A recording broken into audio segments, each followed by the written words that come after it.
Here we are again. Welcome to Lunch for the Soul. I'm Melissa Wilson with Fox 26 News in Houston.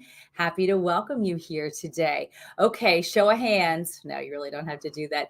Who has given up on any New Year's resolutions that perhaps you put out there in the universe?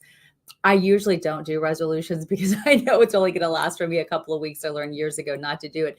But I think it's still the first of the year. We can all be thinking about fresh new ways to make our lives better. And you'd be surprised how simple conversations like the one that we're about to have today can make a huge difference in life and can really help not only your mental well-being, but your overall health and wellness. So without further ado, please welcome my guest, Peggy Sullivan, here to talk more about not only her extraordinary book, but how she empowers people day in and day out, especially women, to be their very best. Welcome to Lunch for the Soul, Peggy. Thank you. I'm so excited to be here. I really believe that happiness has superpowers and it enables us to do some pretty amazing things, as well as the free endorphins that we get as a result of it. So Mhm. I'm really big on helping people find their mojo.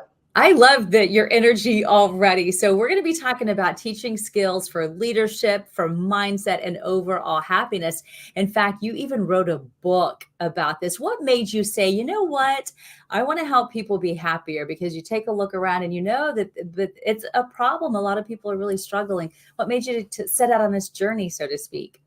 Yeah, writing a book was so much fun. I wrote it in the heart of COVID when so many people were suffering and there were just so many things going on that were so distracting, and quite frankly, everybody was in the middle of a life quake. And so I wanted to teach people how to tap into the superpowers of happiness, because happiness really originates in the Mhm. brain. It Mhm. has a incredible effect on happiness. You're very popular right now. It's all good. Someone needing your advice right now on how to be happier. Okay, the phone is gone. So let's start Oh, that yeah. again. So I think I learned happiness at a young age, and how happiness is an inside job and how it is a choice. And my mother, Sue Khan, she died really, really young. She had a brain tumor, she had pancreatic cancer. And one day I went into her room and she was just really down and out. And then all of a sudden she wasn't. And I'm like, Mom, what changed? She says, I finally get it. Happiness is an inside job. So it made me really realize that if my mom, who was on her deathbed and who was in nothing but pain and looking at the end of her life, she could figure out that happiness is an inside job, that was something that we could all do. And I really believe, we schedule so much into our lives, but the reality is, why don't we schedule happiness? mhm. Why don't we take happiness breaks? Why don't we hard code them into our calendar? One of my favorite things, I mean, I have happiness rituals that I do all Mhm. day long that really just put me in a positive mood and make me feel like I can do anything I set my mind to. And it can be as simple as waking up and putting on my fuzzy pink slippers and doing the Mhm. good morning dance, because that's Uh-huh. fun. Or at the end of the day, I love taking my 20-pound cat, putting him in a baby stroller, and going for a walk. Mhm. It's so much fun. And these things I look forward to. They really keep me in a really productive, positive place. And I Mhm. just believe that everybody in the Mhm. world really needs to kind of get off this busyness treadmill that we're all Mhm. on, and really start to focus about how you can really get more value driven Mhm. decisions into your day, sort of get past all these mindless Yeah. transactions and mojo make. Do you feel like just making a few of those simple steps, like you said, actually scheduling it on the calendar, I'm going to go for a walk today, or whatever that is, can really make a difference in not only our mental health, but our overall wellness? Absolutely. I think that we're all so busy, we've just lost touch with what's Mhm. important. I am in the middle of doing a tremendous amount of market research, and the research is telling me that 78, 80% of human beings today are just caught on this busyness treadmill. And here's the kicker: they're not doing what's important to them. They're spending their time on meaningless transactions. Mhm. So I believe that the first thing we can do is really look at, how are we spending our time? Mhm. Are we doing things that really add value in our life? Or, for example, I used to wake up and just hit my email, right? Yep. Get those 400 or 500 emails out of the Mhm. way in the morning and then get on with my day. But that wasn't the best way to start my day. I wasn't Mhm. starting with what was important. And it's just really important to take a step back and say, what are my goals? What do I want to accomplish? And is what I'm doing on a day in, day out basis really helping me accomplish those things? Mhm. And so you have an idea on time management that I really think we can all take note of. So you talk about this values first management. What do you mean by that? And how can we all instill that in our own lives? A great question. My favorite question, as a matter of fact. So, thanks for asking about values management. Values management is really making the conscious decision to spend time and energy on what's important. I have Mhm. given a lot of speeches and seminars about values, and it's so Mhm. interesting to me because the first thing people do when you ask them for their values is they Google them. And, if you want to ask people what's really, really important, that shouldn't be something we Google or No, we it look should at our be in neighbor, your right? heart, right? You should Yeah, know. Yeah. it is. And so I've worked with thousands of people to develop what I call the core set of values that make us happy. And they are about connection, connecting with Mhm. other people, connecting to the things you love, having connection in your life, energy, and making sure that there's self care and you have a positive mindset and you're Mhm. taking care of yourself.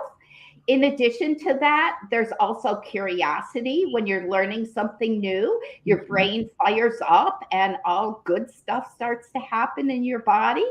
And then outside of that, there's authenticity and really being authentic to your passions. And a lot of people feel like, I just gotta take care of everybody else. But when you're not living a life with passion and doing the things that you love, then you kind of miss out on the rewards of it. So I always tell people, go back to the basics. Figure out your values, figure out where the gaps are, and start to work on them. And then I think one of the biggest things that is really difficult for people to do is to balance that work and then the life at home, and to make sure there's a fair balance, to make sure you're giving it your all when you're at work, but at the same time, turning the switch off when you get home. I think with social media and our connections to the world and everybody, Mhm. it's really hard to turn that switch off. But how do we go about doing that? What do you suggest?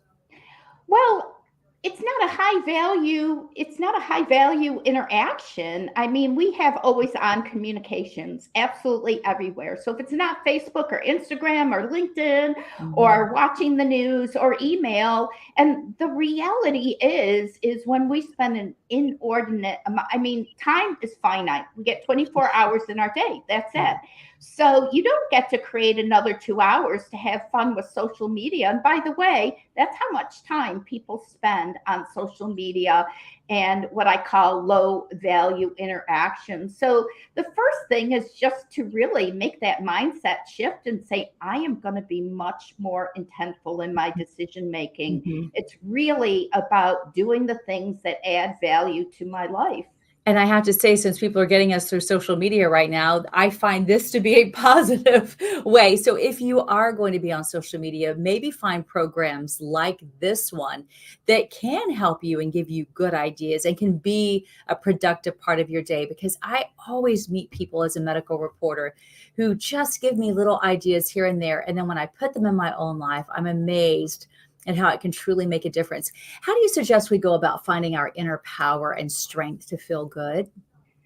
I always tell people, find your mojo maker inside of you, and that is, be that person that is positive, that sees the glass half full, that walks into a room and lights it up. You'll find the world will respond to you in so much better ways, and so much more doors will open for you. It's just really important to have a positive mindset, and I think that is one of the most critical things. And we can start each day saying, I got this, I can do this. And today is going to be a good day because it's a self-fulfilling prophecy. I have a aunt who is a really negative Nelly. She's 88 years old. And I always tell her she brings gloom and doom into her life because she talks about it and she's always complaining. And it's funny how when I ask her what she's grateful for or the things that are positive in her life, her mood changes like that.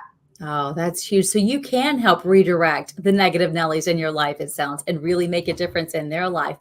And you mentioned earlier how we are all so busy. And I don't care who you are, everybody I know is so busy. It's unreal. How important is it for us to just stop and recharge our batteries?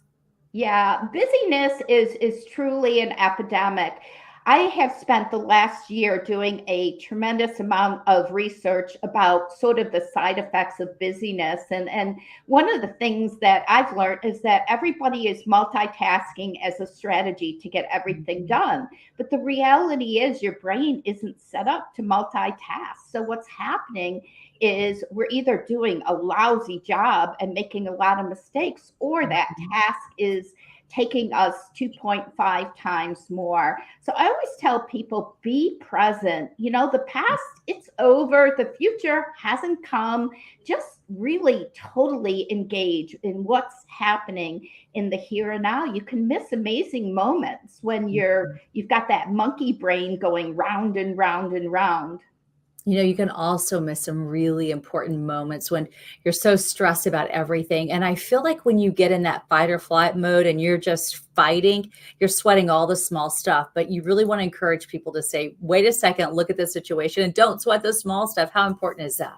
Yeah, I mean, I love the fact that you started to talk about fight or flight because I really believe there's a third reaction to stress, and Mhm. that is just settle in, right? Mhm. There's so many things in life that we can't control. So we put all this energy into trying to control them. And what happens? We're frustrated because we can't control them Mhm. because they're out of our control.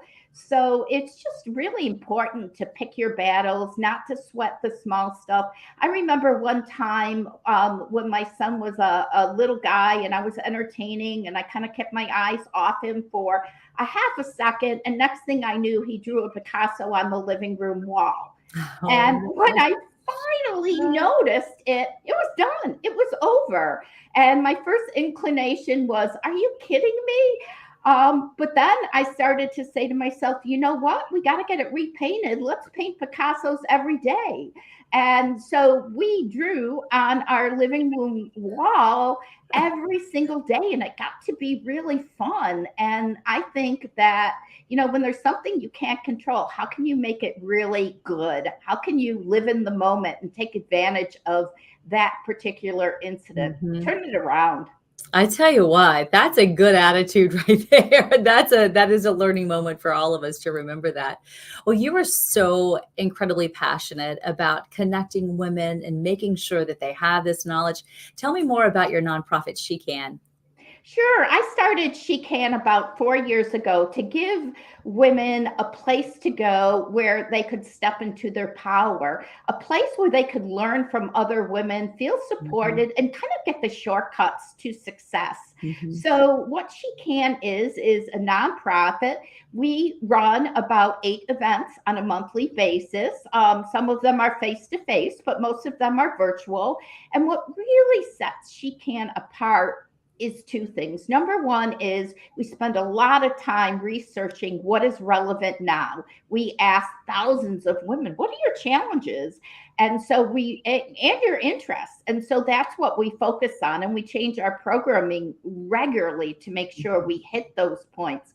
But the other thing is really all about the people and how we take care of each other. You know, when tragedy happens or something happens where one of our sisters needs help, she just mhm, lost her job, she isn't sure how to get through a project. mhm. You know, we had one of our sisters lose a step parent in the Buffalo shooting. And I got to tell you, the love that I saw from our community, we brought them dinner, we were there every day. It just made such a huge difference in someone's life. And She Can is just a special community because we have each other's back and we will do everything and anything to set every single woman up for success, personally and professionally. Oh, that is so huge. How do people get involved? Can they go online and find out more information about it? Sure, you can go to theshecannetwork.com.